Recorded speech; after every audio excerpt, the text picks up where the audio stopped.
Hello दोस्तों, स्वागत है यहाँ पे एक बार फिर से चैनल पे। तो आज की क्लास के अंदर जो मैं बताऊंगा आप लोगों को वो फॉर्म 16A के बारे में बताऊंगा कि फॉर्म 16A क्या काम करता है और इसका यूज़ क्यों करते हैं और इसका क्या पर्पस होता है।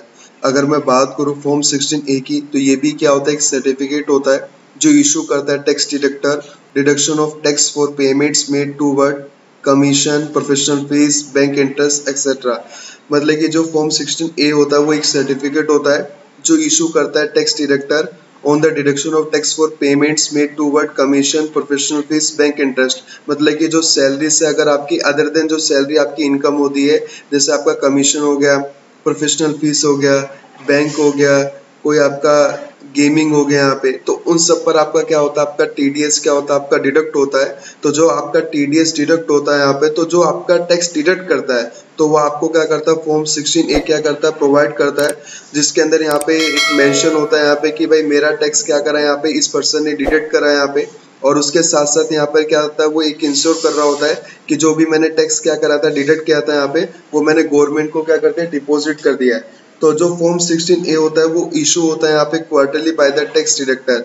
मतलब कि जो आपका टैक्स कोई भी पर्सन क्या करेगा, डिडक्ट करेगा अदर देन सैलरी के केस में, तो वो पर्सन क्या करेगा, आपको फॉर्म 16A इशू करता है जो क्वार्टरली आपको क्या करेगा, प्रोवाइड करेगा। तो ये क्या होता है, फॉर्म 16 का एक मतलब होता है कि फॉर्म 16A क्या काम करता है। अगर मैं बात करूँ इसको हम कैसे फाइंड कर सकते हैं, तो इसको कहीं पे फाइंड नहीं किया जा सकता। ये आपका जो जो पर्सन टैक्स को क्या करता है, डिडक्ट करता है, वही इशू करता है फॉर्म 16 एक क्वार्टरली बेसिस पर। और ये किस तरीके से डिस्प्ले करता है, तो इसका जो सैंपल होता है वो कुछ इस तरीके से डिस्प्ले करता है, जिसके अंदर यहाँ पे लिखा हुआ था, आपकी एक वेबसाइट्स होती है टीडीएस ट्रेसिस की वेबसाइट, वहाँ पर जाकर के फाइंड होता है। और यहाँ पे फॉर्म नंबर 16A लिखा होता है और name and address of the deductor आ जाता है, name and address of the deductee आ जाता है। मतलब कि जिस पर्सन ने अगर कोई टीडीएस काटा है तो वो क्या होता है, डिडक्टर होता है, और जिस पर्सन का टीडीएस कटता है वो पर्सन क्या होता है, डिडक्टी होता है। तो अगर मान लो मेरा कोई पर्सन क्या कर रहा है, टीडीएस काट रहा है, तो जो सामने वाला पर्सन है वो मेरे लिए क्या हो जाएगा, डिडक्टर हो जाएगा। और अगर वो पर्सन जो वो पर्सन मेरा टीडीएस क्या कर रहा काटेगा, तो मैं उसके लिए क्या हो जाऊंगा, यहाँ पे ऐसे डिडक्टी हो जाऊंगा। तो जब वो मेरे को क्या करेगा, फॉर्म 16A क्या करेगा, इशू करेगा, तो डिडक्टर क्या करता है, इशू करता है अपने डिडक्टी को, जिस पर्सन ने उसका क्या करा होगा, जिसकी इनकम पर उसने टीडीएस को डिडक्ट किया होगा। नीचे यहाँ पे लिखा हुआ था pain of the deductor, ten of the deductor, pain of the deductee, कुछ इस तरीके से डिटेल्स क्या होती है, मेंशन होती है। और उसमें गिवन होता है कि भाई मेरा टीडीएस क्या करा यहाँ पे, काटा गया यहाँ पे, और इस 10 नंबर के थ्रू। और ये क्यों काटा जाता है, ये क्या फिर ये फॉर्म 16A कहाँ पर हेल्प करता है, तो you can fill the income tax return with the value show in your form 16A।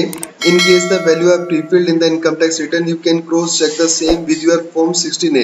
तो इसका कहने का सिंपल सा मतलब यहाँ पर यही है कि अगर मान लो आपके पास अगर फॉर्म 16A होता है, तो जब आप अपनी इनकम टैक्स फाइल करते हो तो उसके अंदर क्या होता है, जो फॉर्म 16A के अंदर कुछ डिटेल, कुछ वैल्यू आपकी शो करती है कि भाई आपका इतना इनकम पर इतना टीडीएस आपका डिडक्ट किया गया है।